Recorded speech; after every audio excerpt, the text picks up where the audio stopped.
Yes, here we go. Beautiful. Thank you. Makes you notice, doesn't it? A little bit of darkness. Traditional view opening. I got one left. That's all I need. It's niche, but I liked it. Thank you. Welcome, one and all, to a Working with Neurodiversity presentation. If this isn't the talk you're expecting to be in, feel free to get up and leave. If not, welcome to learn about brains with me, one of my favorite subjects. So, who am I? Why should you listen to me? My name is Hannah Corcoran. I'm an associate producer over at Rock Digital, but my background is in psychology. I have a bachelor's and a master's of science in psychology. I'm a trained mental health first aider, so if any of you ever struggle at any time, I will attack you with a microphone. No. Please feel free to pop into my inbox, and I'm happy to chat anytime. I'm also a neurodiversity advocate and consultant, and I am a diversity champion for the ability and well-being stream within PRISM. So, and crucially, this is Riga and Athena, my emotional support artists that really got me through this presentation, so had to give them a little bit of a shout out too.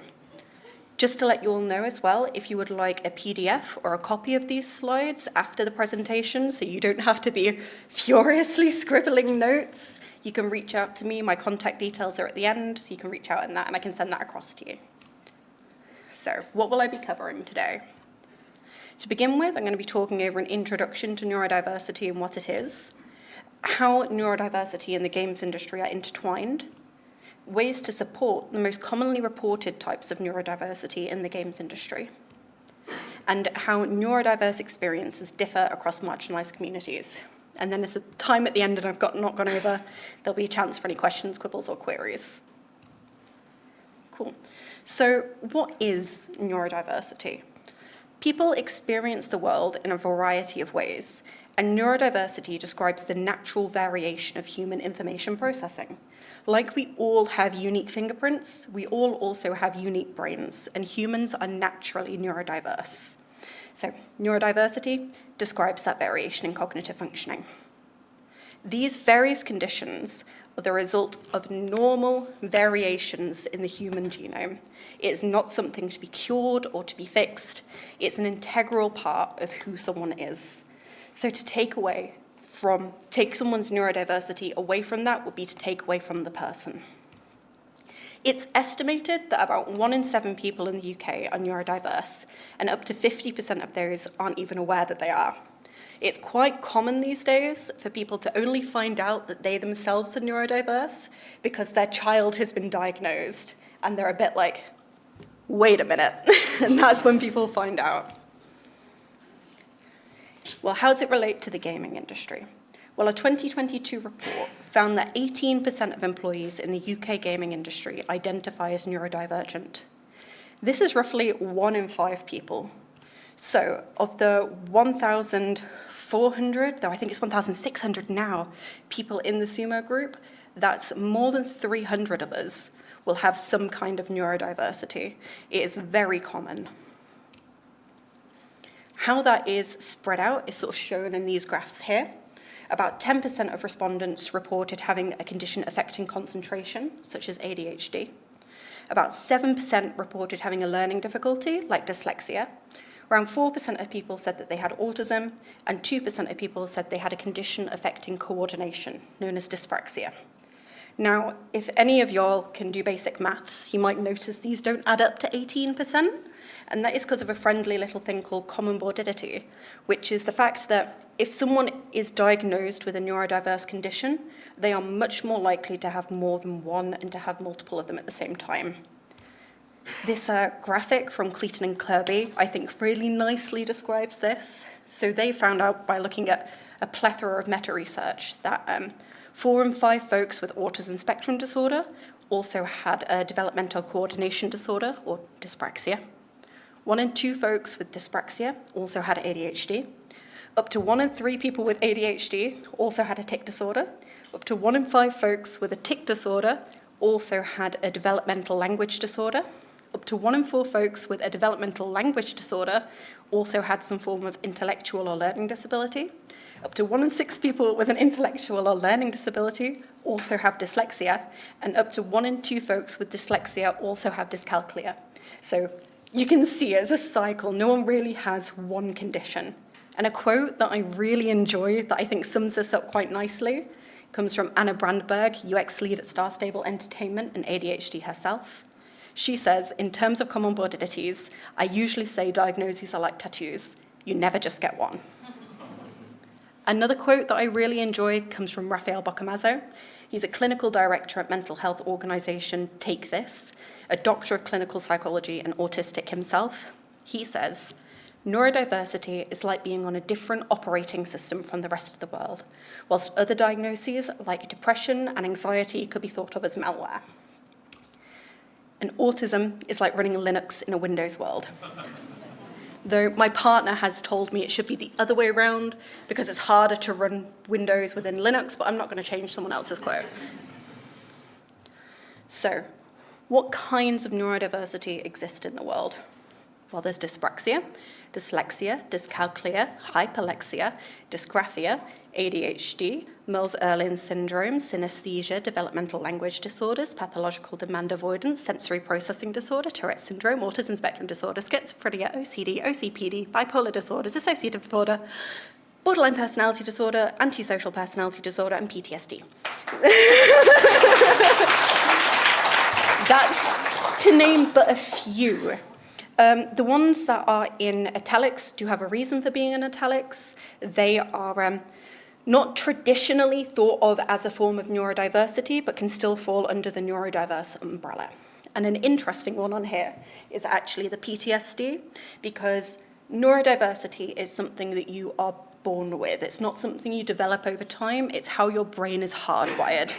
But PTSD involves going through a trauma so severe that it changes the way that your brain is naturally wired, therefore deviating the way your brain would work, becoming neurodiverse. So that's a bit of a fun fact about one of those up there. Look at them all jiggling about. So I'm going to focus today on dyspraxia, dyslexia, autism spectrum disorder, and ADHD, as those were the four most commonly reported types of neurodiversity in the UK Games Industry Survey. So what are they? Dyspraxia is a common disorder that affects movement and concentration. Dyslexia is a common difficulty with certain problems used for abilities in learning, like reading and writing and spelling. Autism spectrum disorder, I really like this description I found. It's a disorder that impacts people's sensory, cognitive, and communicative worlds, affecting how they learn, behave, and communicate. And ADHD is an executive function deficit disorder, which includes a combination of persistent problems. So, getting into this a little bit deeper, there are plenty of strengths as well as challenges associated with all of these neurodiverse types. With dyspraxia, people tend to be highly empathetic. They have resilience, determination, and an advanced verbal comprehension. They also have good problem-solving skills and a good long-term memory. Common challenges associated with dyspraxia include movement, coordination, and balance, visual problems, perceptual difficulties, sensory sensitivity, and speech and language issues. Some workplace strategies that you can put in place to support those with dyspraxia include offering the option of an ergonomic keyboard and mouse, maybe some footrests to help aid in balance, encouraging regular breaks, adapting working hours, and giving permission to record meetings, giving plenty of advanced warning for deadlines, giving instructions that are clear and concise, and encouraging the use of spell checking, proofreading, and text-to-speech software. And also assertiveness training can help in clear and effective communication. So moving on to dyslexia. Some strengths associated with dyslexia include creativity, originality, and inventiveness, having strong visual thinking skills, having resilience and determination, having good leadership and social influence skills, and problem-solving, analytical thinking, and a strong ability to see the bigger picture. Quite often in game development, the quote, can't see the forest for the trees comes up, where people can get very lost in certain specific details. Dyslexics are very good at bringing you back to seeing the whole forest, seeing that bigger picture. Common challenges associated with dyslexia include a difficulty reading quickly and accurately, difficulty in structuring writing, having a slightly slower processing speed and needing more time to absorb information, having a poor short-term working memory, and making common spelling errors or missing out information or keywords in written documents. Some workplace strategies that you can put in place to help these folks include breaking down tasks into manageable, prioritized chunks, providing clear, concise instructions and avoiding corridor conversations about work tasks. So that's if you're nipping to the bathroom while someone's going home, don't be pulling them to a side to ask how they're getting on with their project. Their brain is not currently actively involved in that. It's best to avoid that kind of talk. Using visual aids where possible might help, so using mind maps instead of writing lists. Giving them permission to record meetings again so that they can digest the information at their own pace independently. Providing reading material for meetings in advance so that, again, they can digest the information at their own pace and they're not under the pressure of a meeting to try and read all through the documentation. Again, providing templates for written work can help speed up the process. And encouraging the use of spell-checking software and proofreading and text-to-speech software, such as, I do have an example, programs like Text Help. They can be very beneficial. Moving on to autism spectrum disorder. Strengths associated with autism and spectrum disorder include an attention to detail and processes, having honesty and strong moral principles, having a strong focus and memory skills, having good problem-solving skills, having in-depth knowledge on topics of interest, also known as special interests. Ask me about pterosaurs later. Having a logical working style as well and approaching things in a very thorough manner.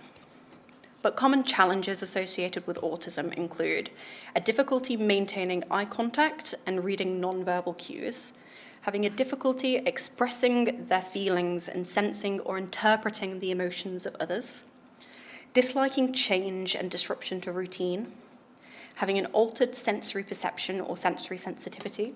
It can be almost like some of their senses are turned up to 100 or like turned down to -3.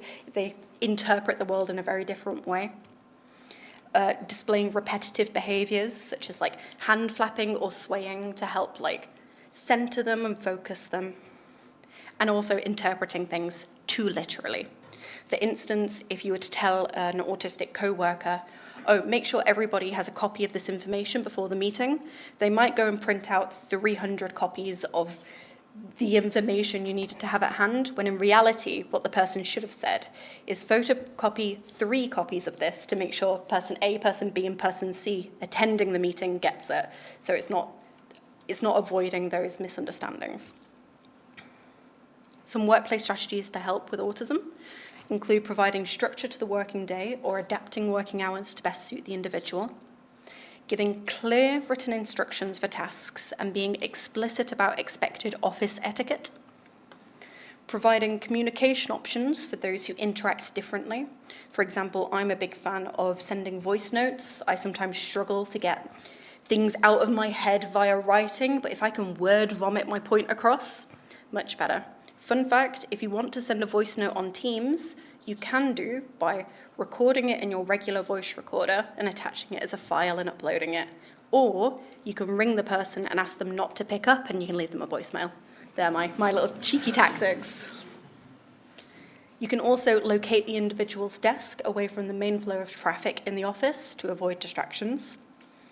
Provide tools to reduce sensory overstimulation, including like screen filters to reduce glare, low desk lighting, noise-cancelling headphones, dividers between desks, or fidget toys to help like channel some of that energy. And also avoid the use of hot desking and notify them of upcoming changes well in advance. People with autism tend to be quite perfectionistic, so things like an IT issue can cause like a lot of serious distress for them. They could be like, oh my gosh, I've not been able to log into Teams for an hour. That's an hour of my workday gone. People will think I'm not being productive. So reassuring them that changes and issues aren't their fault and supporting them the best way you can would really help. Then on to my old friend, ADHD. So strengths associated with ADHD, again, include creativity, inventiveness, and often being optimistic, having high energy, drive, and flexibility, having an eye for detail and good pattern recognition, having an ability to hyper-focus when interested, stimulated, or rewarded, and having rapid understanding of very complex issues with bursts of inspiration and insight. Common challenges associated with ADHD include acting before thinking or interrupting others, jumping to a new topic of conversation without finishing the current one, being restless, fidgety, or having a difficulty sitting still, having a poor sustained concentration on tasks and getting easily distracted, and struggling with organizational skills. And also something called rejection sensitivity dysphoria. When I talked about autism, I mentioned it's almost like having your senses turned up to 100. It can be the same for individuals with ADHD, but through the lens of emotions. So rejection, even if it isn't real rejection, can hurt a lot more than it would. Say if you're in a meeting with someone and they're a bit grumpy that day because they've been stuck in traffic for 3 hours and it just set their day off into a bad mood. A person with ADHD might misinterpret that as being directed towards them and that you've personally upset that person for the day. It's not logical, but that's the way our brains work. Some workplace strategies to help to support people with ADHD include having visual prompts and physical reminders. Out of sight is very much out of mind, so having flow diagrams up in the office or post-it notes to physically remind you of things is excellent. Again, locating their desk away from the main flow of office traffic can help. Having frequent check-ins and feedback on progress. Operating a buddy system to help maintain focus.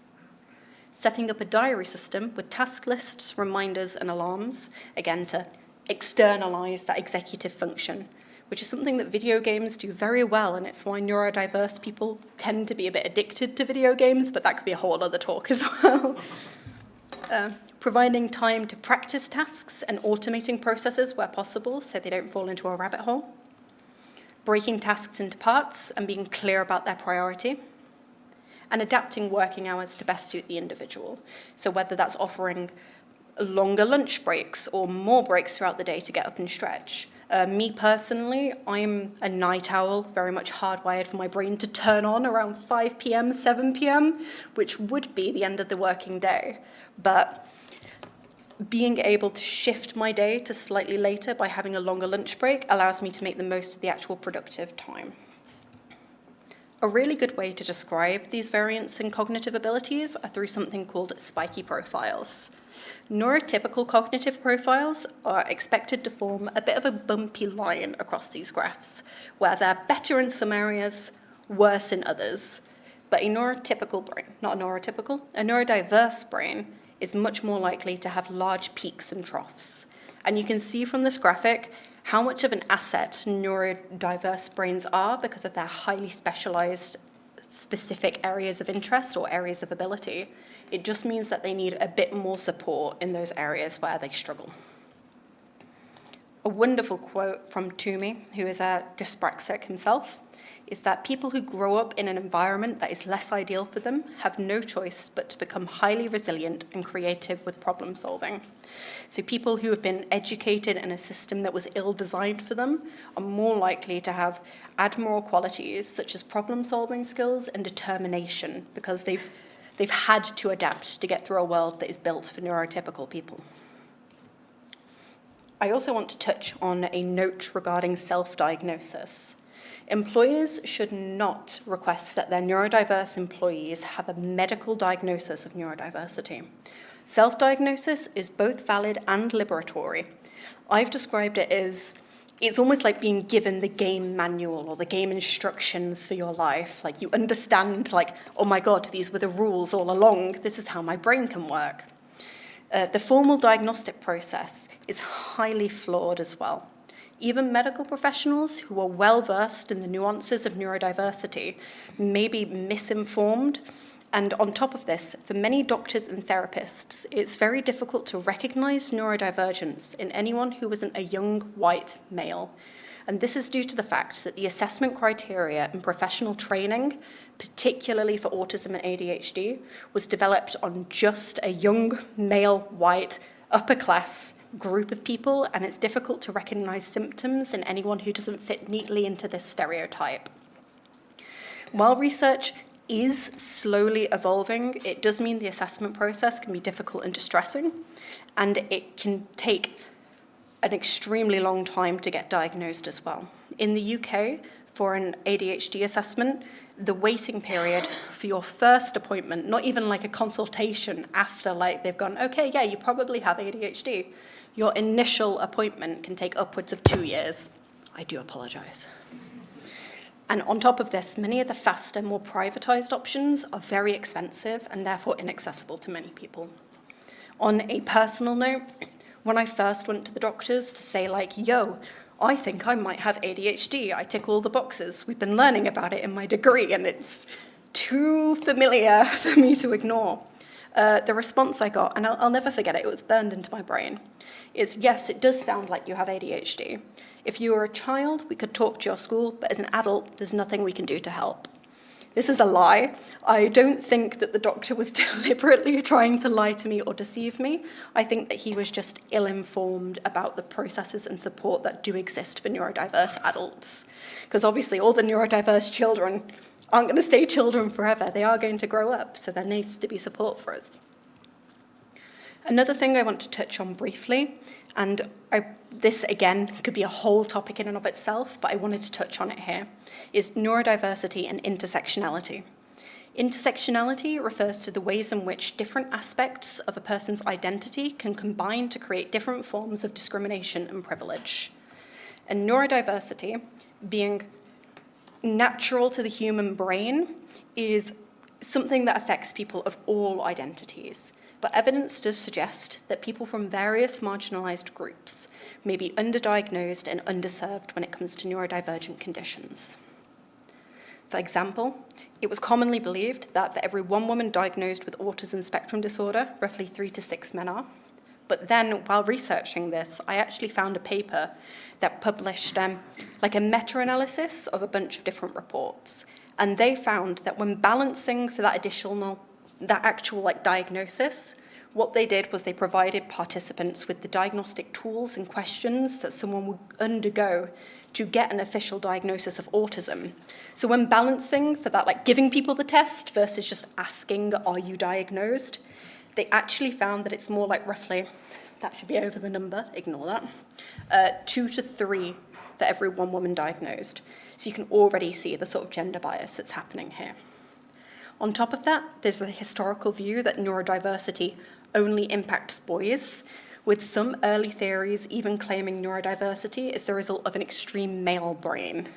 Some practitioners, even today, will not give a woman a diagnosis of autism unless she has elevated levels of testosterone.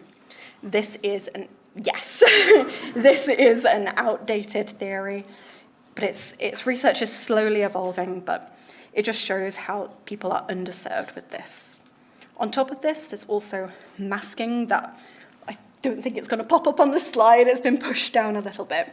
But masking is essentially putting on a face to be like, I'm normal, don't look at me, I fit in. It's a very complex topic. Women tend to mask 3 to 4 times more than men. Men do mask as well, but women might be underdiagnosed due to the fact they're better at hiding their symptoms to try and fit in. And I think this is slightly due to the way that we've been socialized as children. Think of phrases, boys will be boys, versus, that's not very ladylike of you. Women are encouraged to not be seen, to be quiet, and that leads to an internalization of symptoms. So it's more likely to manifest in anxiety and depression rather than loud outbursts or violence that's easier to spot. On top of this, masking can also be done as a survival mechanism. If you are perceived as disabled, there is a greater risk, sadly, of violence, of discrimination, and that increases the risk of homelessness, unemployment, partner abuse. So masking is very much a survival mechanism to get by in the world. And this is particularly pertinent for people of colour who may need to mask to prevent being profiled, which isn't an issue that white neurodiverse folks have to face.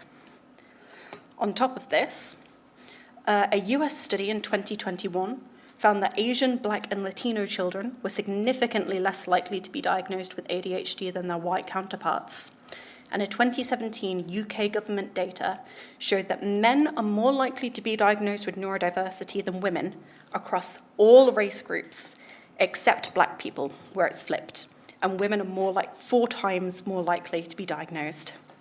The quote that someone said when I was reading about this is that researchers can't sufficiently explain why this is, but some do suggest that this is due to the discrimination faced disproportionately by Black school children, with symptoms being misinterpreted through a racist lens. For instance, they asked 135 educators to observe a white boy, a white girl, a black boy, a black girl, primary school age, playing at a table for challenging behaviours. In reality, no challenging behaviours were actually displayed in the video, but 42% of the respondents said that the black boy was displaying challenging behaviours. It's all this implicit bias that means they're just flying under the radar. Recent research has also found a link between LGBTQIA+ individuals and neurodivergency. There's plenty of studies on this, but a few of them show that those with ADHD are more likely to identify as non-heterosexual and are more likely to be bisexual. Neurodivergent folk are 8 times as likely to be asexual, and the LGB rate is 2 to 3 times higher among those with autism than in the general population. Professor Amanda Kirby, who has probably one of the most ADHD job descriptions. I couldn't fit it all onto the one slide, her list of accreditations, but she describes neurodiversity as a diagnosis of privilege or a Goldilocks dilemma, where you have to fit just right into the categories in order to get that diagnosis. Now, I shan't get fully into this as I'm running out of time, but psychology is very much a science in infancy. Compared to biology, physics, maths that have been around for thousands of years, psychology is something we're only just beginning to understand and only just having the technology to understand and look into. If you want to catch me afterwards, I'll lecture you for 10 minutes about Phineas Gage and his importance, but yeah.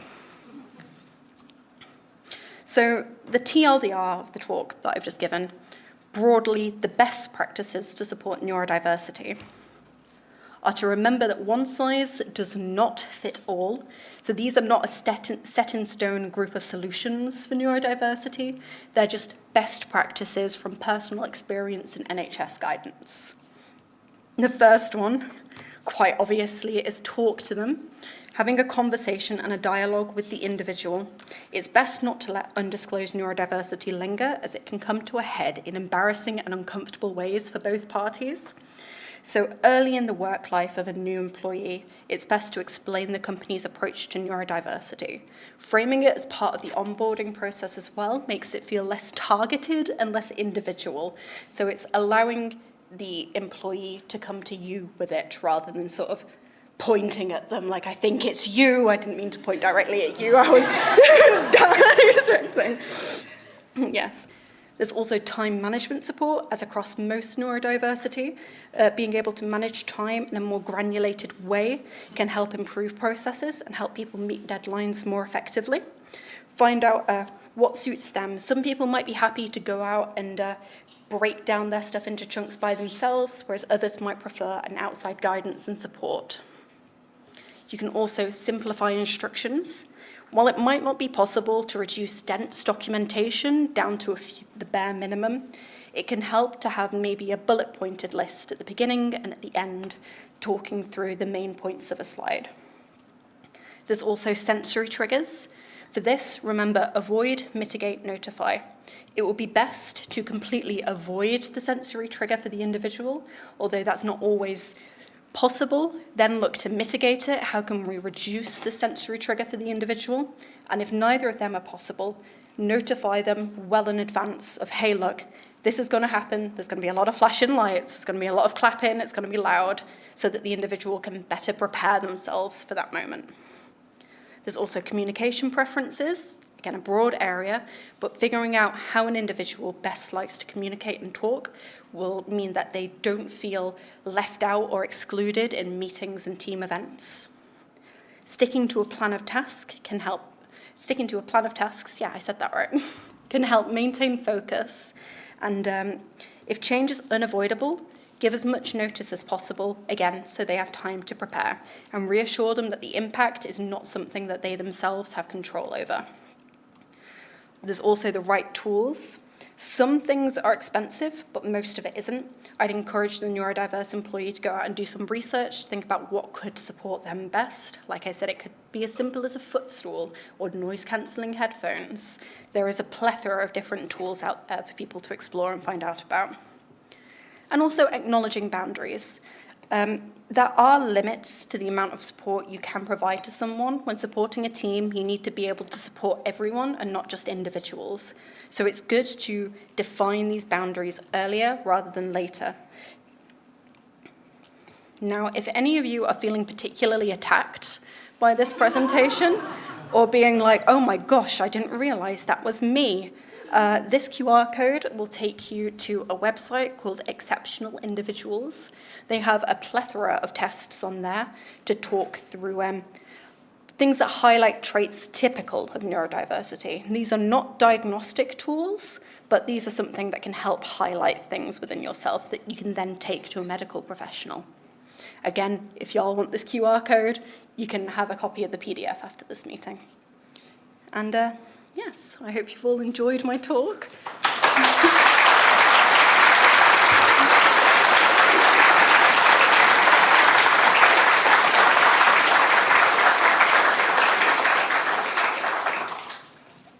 I know we're running slightly over on time. Is there time for any questions, quibbles, queries, or are we best to? Yeah, if anyone has any questions, yeet your arm in the air and someone will run over with a microphone. Hello. Howdy. I was wondering what your thoughts would be on how best to change kind of studio culture surrounding neurodiversity, because obviously a lot of games companies are structured from quite a while ago, and they have certain rules and ways things work, and what's the best way to kind of change how things are run to better support neurodiverse people in your opinion? I'd say it's a similar answer to an approach of general accessibility, in that it's never too early to start considering accessibility, but it's also never too late. So it's about talking to the individuals and finding out, okay, what is in our capacity to help support with? Like time management support, for example, arriving perfectly on time to meetings. Back in the day when we were all in the,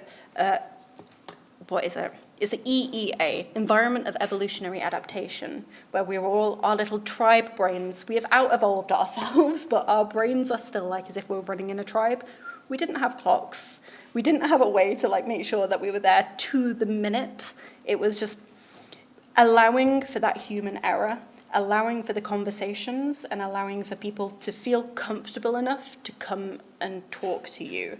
It all depends wildly on the individual, but again, framing a general company approach to neurodiversity, being this is what we know about it. These are the support measures that we have in place. These are some good resources that you can go and read about. Will allow them to arm themselves with that guidebook, the rule book to the game, to come to you to be if I do this, it will be much better. Neurodiverse brains are sort of intrinsically attracted to the gaming industry, so we should really be supporting them and working best to help them. I hope that answered your question and didn't just ramble. Yeah, thank you. No worries. Anyone else? Well, it should be elevator music while it's coming across. Hello? Hi there. Thank you for that. That was fascinating. My question is, you had a slide about supporting people, but I guess there's an assumption in that there's some awareness on their part and to some degree acceptance of support and happiness in discussing it. What if you suspect, I don't like that word, let me pick that again. If you think that maybe someone you know is neurodiverse in some way, and this applies to work but also in personal life, what are your thoughts on how to approach that? Maybe they have no awareness, maybe you're completely wrong about it, maybe they've got some resistance to the idea. Should you do anything? It wasn't too long ago. Like, I remember being in high school and seeing posters with Stephen Fry being like, oh my gosh, height of gossip, he had depression at one point. Like, there is still a massive stigma around mental health and neurodiversity in general. So I would definitely not recommend going to the person like, I think that you have dyslexia, or I think that you have this, because it can feel targeted due to the stigma that still surrounds it all. It can feel like an attack. Similarly to people in the LGBTQIA+ community, people with neurodiversity have to come out multiple stages in their lives. There's not just one coming out. It's every new social circle you go into, every new work circle you go into, you're having to explain again to someone, and it can be incredibly emotionally exhausting. I'd say the best way is to just present the information in a general way of, hey, look what I have learned about neurodiversity. Isn't it cool? And then it's sort of opening the floor for them to come to you, rather than it's giving them the information that they need and their pathways to discover support on their own, and knowing that you're a friendly face, that if they, without saying like, if you discover this and you think you are, it's like, yeah, if anyone goes down this path and thinks this, these are the people in place in our company who can support you, and just sort of giving the power back to them. Thank you. Thank you. No worries. Anything else from anyone else? Ooh, a couple at the front. Both give your questions at the same time, simultaneously. Thanks for the talk. That was really interesting. No worries. I kind of want to ask the opposite question to the previous one, where from the perspective of someone with a diagnosis who would like to encourage more conversation and certainly encourage other people to sort of come and ask about it, and people are being a little bit too shy about it, what would be the best way to sort of encourage those conversations and get people asking and learning more about it? Because I think for me it would help a lot to have a bit To have more, that conversation. yeah. And certainly being open about it. Mm-hmm. With me, I'm certainly like an open book. I'll happy to chat about all of these things at any time, but it can be very intimidating for people, again, because of that stigma, because of that social pressure. And even if you are comfortable, it can be difficult to get someone's ear to actually listen and notice you. I would recommend speaking to your line manager, or if there was someone slightly higher up in the company who you can confide in and you know is a voice of support, reaching out to them as well to be like, I just wanted to have an informal chat about my brain and the challenges and the benefits it provides. The website, Exceptional Individuals, on there you can also take a spiky profile test, so it can be good to bring that to your employer as well, to say, these are the areas of cognitive ability that I struggle with, these are the areas of cognitive ability I excel at, this is what I would like to be developed a little bit more, what support is there? And within the SUMO group specifically as well, there is PRISM, which is like our internal inclusion and belonging framework. Reaching out to any of the diversity champions there, we're a friendly lot, we'd be happy to support you and let you know what tools are available. And if you do find that after talking to your line manager, there is still that kind of resistance, the onus is on the employer to support their employees. So sadly, if you had to, you could like have a chat with some of us diversity champions for PRISM and get us included in a meeting with your line manager to be like, look, this is the team that has my back, and this is what they say, this is the facts, this is the science, this is how I need help. And that can just help move those conversations forward. Cool, no worries. Hello, and context on this, imagine a 46-year-old asking this question, no reason. I'll try to imagine it and picture it. So, obviously there have been some very good recent trends in opening up the conversation about neurodiversity. And you talked about people who are, say, parents, being suspicious or being diagnosed for the first time because they either have diagnoses in children, things like that. I'm just wondering if you've got any thoughts on kind of neurodiverse experience over a longer time span, over someone's lifetime. So you grow into middle age with suspected neurodiversity of some kind, and those kind of long-term journeys with potential neurodiversity. Have you got anything to say in terms of sources of information, people for kind of inspiration or context or points of view that would apply to this fictional 46-year-old person? Well, I mentioned masking earlier on, and all that, like putting on a fake face to survive in your day-to-day life. Doing that over a prolonged period, like we're talking decades, because again, you didn't know you were neurodiverse, you're just trying to fit in with the world. It can lead to decades-long mental burnout and fatigue, and can have really bad effects on people. A study by Will Mandy actually recently found that in all of the UK, slightly off topic to your question, but in all of the sort of top, I don't really think top is the right word, but clinics for eating disorders in the UK, up to 20% of the women in them had undiagnosed autism, and it was presenting in an unhealthy secondary mental health problem because they didn't have the support and the tools necessary.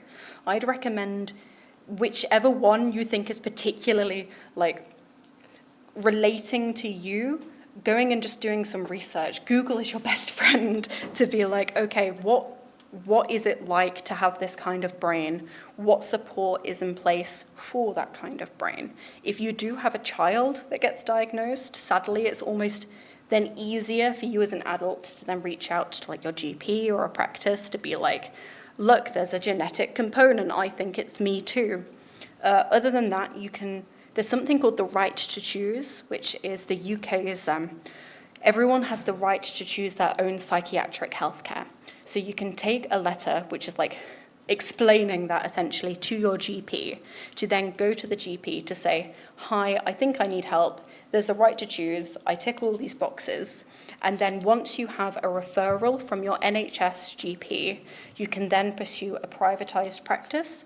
But those are then interlinked in a way that makes it much easier to reintegrate with the NHS after you've gotten that diagnosis. If you pursue a private diagnosis straight away, the NHS don't like that. They're like, no, we didn't say that you're neurodiverse, someone else did, and you might have to start the whole process over again. Whereas going to the GP first, getting that NHS, we recommend you talk to someone, then going privatized can help.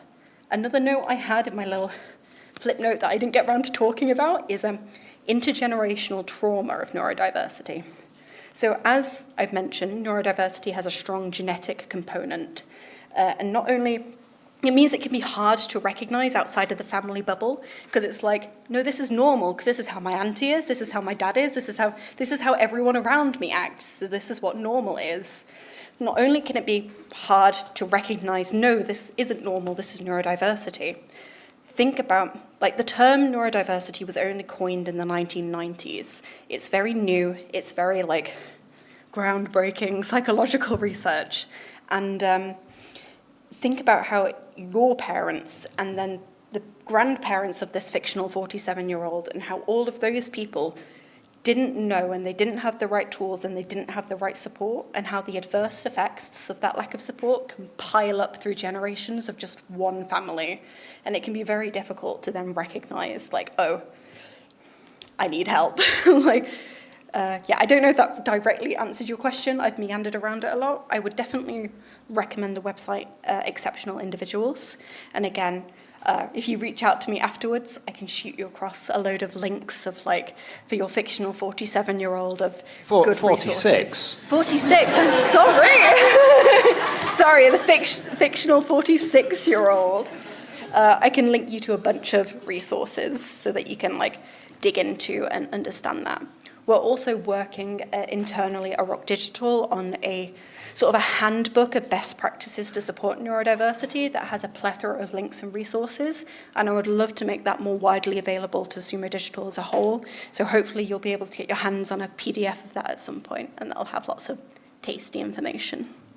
Yeah, thank you. I mean, one observation is, of course, that as as properly recognised, well-adjusted, well-supported neurodiverse individuals move on in their careers and move up in seniority, they're going to be in a very good place to act as mentors, line managers, and the more senior Exactly. role models to future generations coming up. So That's the goal, that's the hope. thank Yes.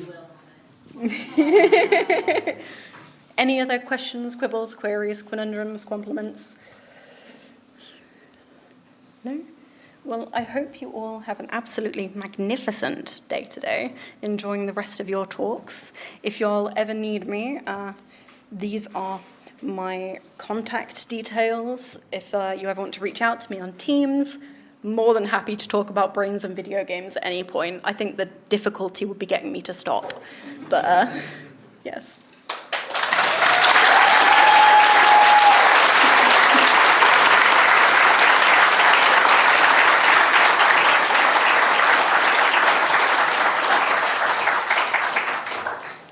Don't know what to do now. I suppose I'll just sit here.